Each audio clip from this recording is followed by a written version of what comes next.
Hello दोस्तों, आज का ये सेशन आप लोगों के लिए बहुत ही इम्पोर्टेंट होने वाला है, क्योंकि जो ट्रेंडिंग इशू है, हमारे भारत देश की ट्रेंडिंग इशू है एक वन नेशन वन इलेक्शन, जो कि 18 सितंबर शाम को हमारे information and broadcasting minister Ashwini Vaishnaw ji ने बताया है कि रामनाथ कोविंद जी की अगुवाई में जो कमेटी नियुक्त किया गया है, वो कमेटी ने रिपोर्ट दे दिया है राष्ट्रपति द्रौपदी मुर्मू जी के पास। वन नेशन वन इलेक्शन करवाने के लिए प्रधानमंत्री नरेंद्र मोदी अर्थात भारत सरकार ने बहुत ही जोर कदम पे काम आगे बढ़ रहा है। अभी ये जो वन नेशन वन इलेक्शन है वो संसद में प्रेरित होगा। संसद में पास कराने के लिए सरकार अपनी हर कोशिश करेंगे। तो आप लोगों का जो अपकमिंग एग्ज़ाम है, अपकमिंग एग्ज़ाम में वन नेशन वन इलेक्शन जो टॉपिक है, इस टॉपिक में से एक क्वेश्चन तो ज़रूर आएगा। तो आज की इस सेशन आप लोग अगर शुरू से अंत तक करेंगे तो आप लोग ज़रूर यहाँ से एक क्वेश्चन तो आप लोगों को मिल जाएगा। वन नेशन वन इलेक्शन का जो मुख्य उद्देश्य क्या है, आप लोगों का पहला क्वेश्चन क्या है, जय एक राष्ट्र एक चुनाव अर्थात वन नेशन वन इलेक्शन का मुख्य उद्देश्य क्या है। तो चलिए शुरू करते हैं आज का क्वेश्चन आंसर सेशन। जो वन नेशन वन इलेक्शन जो टॉपिक है, जो ट्रेंडिंग टॉपिक है आज भारतवर्ष में, उस टॉपिक के रिलेटेड आज क्वेश्चन लेके आए हैं आप लोगों के लिए। तो चलिए स्टार्ट करते हैं। एक राष्ट्र एक चुनाव वन नेशन वन इलेक्शन का मुख्य उद्देश्य क्या है? मतदाताओं की जो संख्या वो बढ़ाना। ऑप्शन बी, चुनावों में लगने वाले समय और धन को कम करना। ऑप्शन सी, अलग अलग चुनाव कराना। ऑप्शन डी, सरकार का कार्यकाल बढ़ाना। मुख्य उद्देश्य क्या है? एक राष्ट्र एक चुनाव का मुख्य उद्देश्य क्या है? आप लोगों को आंसर करना है। कमेंट बॉक्स के जरिए आप लोग आंसर कीजिए। शुरू से अंत तक रहेंगे, एक्टिव पार्टिसिपेशन आप लोग कीजिए। आप लोग ज़रूर आप लोगों के एग्ज़ाम जो ओरिएंटेड है, एग्जाम ओरिएंटेड क्लास सेशन लेके आ रहे हैं आप लोगों के लिए कंटिन्यू बेसिस पे। तो चलिए पहले क्वेश्चन का आंसर होगा चुनावों में लगने वाले समय और धन को कम करना, वो है वन नेशन वन इलेक्शन का मुख्य उद्देश्य। चलिए दूसरे क्वेश्चन, 1951 से 1967 तक भारत में किस प्रकार के चुनाव आयोजित किए जाते थे? भारत में 1951 से स्टार्ट करके 1967 तक भारत में किस प्रकार के चुनाव होते हैं? आज जो वन नेशन वन इलेक्शन का बात हो रहा है, ऐसा कभी पहले था या नहीं था? तो आप लोग को पता भी होगा आप लोगों को। देखिए ऑप्शन में है केवल लोकसभा चुनाव, केवल विधानसभा चुनाव, लोकसभा और विधानसभा के संयुक्त चुनाव। ऑप्शन डी, पंचायत चुनाव। 1951 से 1967 तक भारत में किस प्रकार के चुनाव आयोजित किए जाते थे? तो आप लोगों का यहाँ पे सही उत्तर होगा 1951 से 67 तक भारत में लोकसभा और विधानसभा के चुनाव एक साथ होते थे। लोकसभा और विधानसभा के चुनाव संयुक्त होते थे। आज जो वन नेशन वन इलेक्शन का बात हो रहा है उसका आधा हिस्सा तो पहले भी होता था। 51 से 67 तक ऐसे ही चलता था लोकसभा और विधानसभा। तो अभी जो वन नेशन वन इलेक्शन का जो कॉन्सेप्ट आया है, इसमें क्या होगा, इसमें लोकसभा और विधानसभा चुनाव को एक साथ कराने का प्लान है। फिर अगले 100 दिन में जो पंचायत चुनाव है, जो लोकल बॉडी का चुनाव है, वो भी कराना पड़ेगा। वो जो रामनाथ कोविंद ने जो कमेटी जो रिपोर्ट दिया है उस रिपोर्ट में है। तो आज की इस सेशन में आप लोग बहुत सारे क्वेश्चन ऐसे इंपॉर्टेंट आप लोगों को प्रैक्टिस करने के लिए मिलेगा। चलिए तीसरी क्वेश्चन, एक राष्ट्र एक चुनाव प्रणाली लागू करने के लिए सबसे बड़ी जो संवैधानिक चुनौती वो क्या है? एक राष्ट्र एक चुनाव प्रणाली लागू कराने के लिए सबसे बड़ी संवैधानिक जो चुनौती वो क्या है? ऑप्शन में है नए मतदाता पंजीकरण की प्रक्रिया। ऑप्शन बी, समय से पहले विधानसभा और लोकसभा के भंग होने की संभावना, चुनाव प्रचार में कठिनाई। ऑप्शन डी, वोटों की गिनती में देरी। क्या प्रॉब्लम होगा? एक राष्ट्र एक चुनाव प्रणाली लागू करने के लिए क्या चुनौती, क्या प्रॉब्लम, क्या समस्याएं जो सामने आएगा? क्या है? नए मतदाता की पंजीकरण में जो प्रक्रिया है उसमें देरी होगा, उसमें प्रॉब्लम होगा, या समय से पहले विधानसभा और लोकसभा के भंग होने की संभावना, उसमें प्रॉब्लम होगा, या चुनाव प्रचार में कठिनाई होगी, या वोटों की गिनती में देरी होगी? क्या है सही उत्तर? क्या होगा सही उत्तर? होगा समय से पहले विधानसभा या लोकसभा के भंग। समय से पहले विधानसभा या लोकसभा भंग होने की संभावना है। ओके, चलिए नेक्स्ट क्वेश्चन। भारत में पहली बार संयुक्त चुनाव कब कराई गई थी? संयुक्त अर्थात विधानसभा और लोकसभा कब पहली बार कराई गई थी? ऑप्शन में है 1947, 1951 से 52, 1965, 1977। आप लोगों का सही उत्तर होगा 1951, 52 जो इलेक्शन हुआ था उसमें भारत में पहली बार संयुक्त चुनाव कराई गई थी। चलिए नेक्स्ट क्वेश्चन। भारत में संयुक्त चुनावों का क्रम किस वर्ष के बाद टूट गए हैं? ये जो संयुक्त अर्थात जो विधानसभा और लोकसभा का चुनाव जो एक साथ होता था, वो जो सिलसिला, वो जो प्रणाली था, वो जो क्रम था, वो किस वर्ष टूट गई है? ऑप्शन में है 1952, 1967, 1980, 1991। तो जो दोस्त भी नए आए हैं हमारे इस चैनल पे जरूर सब्सक्राइब कीजिए, अपने दोस्त लोगों के साथ शेयर कीजिए। अगर अच्छे लगे तो आप लोगों का जो मूल्यवान जो कमेंट है वो भी जरूर शेयर कीजिए। चलिए इसका आंसर होगा 1967। 1967 तक चुनावों का क्रम जो संयुक्त वो चला था। 1951 से शुरू होकर 1967 तक असेंबली अर्थात स्टेट का इलेक्शन और लोकसभा का इलेक्शन एक साथ होता था।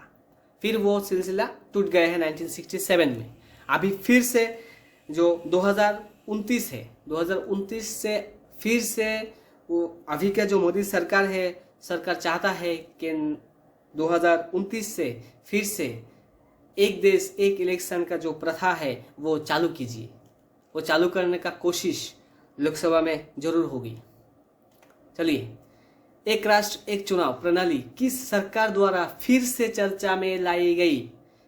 किस सरकार द्वारा? वो तो आप लोग के लिए इजी क्वेश्चन है। जवाहरलाल नेहरू सरकार, इंदिरा गांधी सरकार, नरेंद्र मोदी सरकार, मनमोहन सिंह सरकार। तो ये तो इजी क्वेश्चन है आप लोगों के लिए।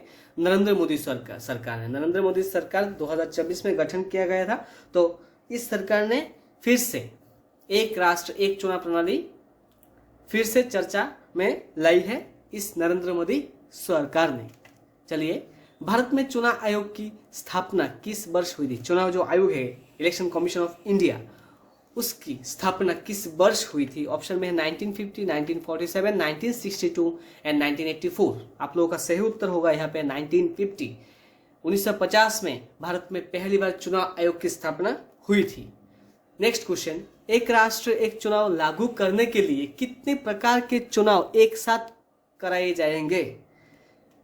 ऑप्शन में केवल पंचायत चुनाव, केवल लोकसभा चुनाव, लोकसभा और राज्य विधानसभाओं के चुनाव, राष्ट्रपति चुनाव। क्वेश्चन क्या है फिर से देखिए। एक राष्ट्र एक चुनाव लागू करने के लिए कितने प्रकार के चुनाव एक साथ कराए जाएंगे? तो यहाँ पे सही उत्तर होगा ऑप्शन सी, लोकसभा और राज्य विधानसभाओं के चुनाव एक साथ कराने का जो प्रणाली है वो स्टार्ट हो जाएगा अगर ये बिल जो आ रहा है, अगर ये बिल पास हो जाता है तो। चलिए क्वेश्चन नंबर 9। एक राष्ट्र एक चुनाव पर विचार करने के लिए किसने 2015 में रिपोर्ट प्रस्तुत की थी? नीति आयोग ने, भारतीय रिजर्व बैंक ने, संसदीय स्थायी समिति ने, और ऑप्शन डी भारतीय निर्वाचन आयोग ने। एक राष्ट्र एक चुनाव पर विचार करने के लिए किसने 2015 में रिपोर्ट प्रस्तुत की थी? सही उत्तर होगा आप लोगों का संसदीय स्थायी समिति ने 2015 में रिपोर्ट प्रस्तुत की थी। एक राष्ट्र एक चुनाव करवाने के लिए विचार में फिर से लाए गए हैं 2015 के बाद में। चलिए क्वेश्चन नंबर 10। एक राष्ट्र एक चुनाव का सबसे बड़ा लाभ किसे होना है? किसे होगा? एक राष्ट्र एक चुनाव अगर होगा तो सबसे ज्यादा लाभ किसको होगा? चलिए राजनीतिक दलों को होगा, ऑप्शन बी मतदाताओं को होगा, ऑप्शन सी चुनाव आयोगों को होगा, या फिर देश की अर्थव्यवस्था को। क्या है सही उत्तर? क्या होगा? आप लोग जरूर कमेंट बॉक्स के जरिए आंसर कीजिए। एक्टिव पार्टिसिपेशन, आप लोगों का जो एक्टिव पार्टिसिपेशन है वो हम लोग आशा करते हैं। चलिए इस जो क्वेश्चन है इसका आंसर होगा देश की अर्थव्यवस्था का सुधार होगा। एक राष्ट्र एक चुनाव का सबसे बड़ा लाभ अगर होगा तो देश का अर्थव्यवस्था का होगा।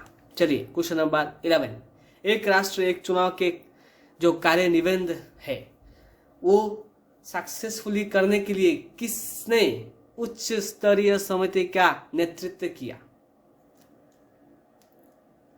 जो एक राष्ट्र एक चुनाव के कार्यान्वयन के लिए किसने उच्च स्तरीय समिति का नेतृत्व किया है? आप लोगों का ऑप्शन होगा नरेंद्र मोदी जी ने, अमित शाह जी ने, अश्विनी वैष्णव ने और रामनाथ कोविंद ने। ऑप्शन 4 है यहाँ पे। सही उत्तर आप लोग जरूर बताएं कमेंट बॉक्स के जरिए।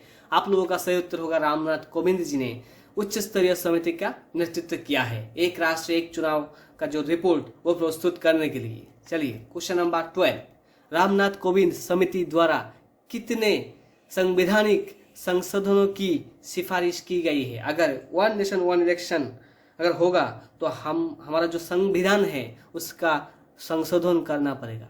तो कितने संवैधानिक संशोधन करना पड़ेगा? कितने संविधान का जो संशोधन है वो करने के लिए सिफारिश की है रामनाथ कोविंद कमेटी ने? रामनाथ कोविंद समिति द्वारा कितने संवैधानिक संशोधनों की सिफारिश की गई है? ऑप्शन में है 10, 12, 15, 18। आप लोगों का सही उत्तर होगा 18। टोटल 18 संशोधन करना पड़ेगा संविधान में। चलिए क्वेश्चन नंबर 13, एक राष्ट्र एक चुनाव पैनल का गठन कब किया गया था? जो एक राष्ट्र एक चुनाव का जो पैनल है, जो पैनल का रिपोर्ट आया है 18 सितंबर को, जो अश्विनी वैष्णव जी ने प्रेस मीट के द्वारा जो देश को बताया है, तो एक राष्ट्र एक चुनाव का जो पैनल है वो पैनल गठन किया गया कब? मार्च 2023 को, सितंबर 2023 को, जनवरी 2024 को, अगस्त 2022 को। आप लोगों का सही उत्तर होगा सितंबर 2023 को। अभी सितंबर 2024 चल रहा है, तो एक वर्ष के अंदर अंदर जो रामनाथ कोविंद जी ने क्या वो रिपोर्ट राष्ट्रपति के पास पेश किया है। चलिए क्वेश्चन नंबर 14, जो पैनल है, पैनल की रिपोर्ट कितने पृष्ठों की थी? कितने पृष्ठों में, कितने पेज में पैनल की रिपोर्ट प्रस्तुत किया गया है? ऑप्शन में है 10,000 पेज, 15,000 पेज, 18,626 पेज, 20,000 पेज।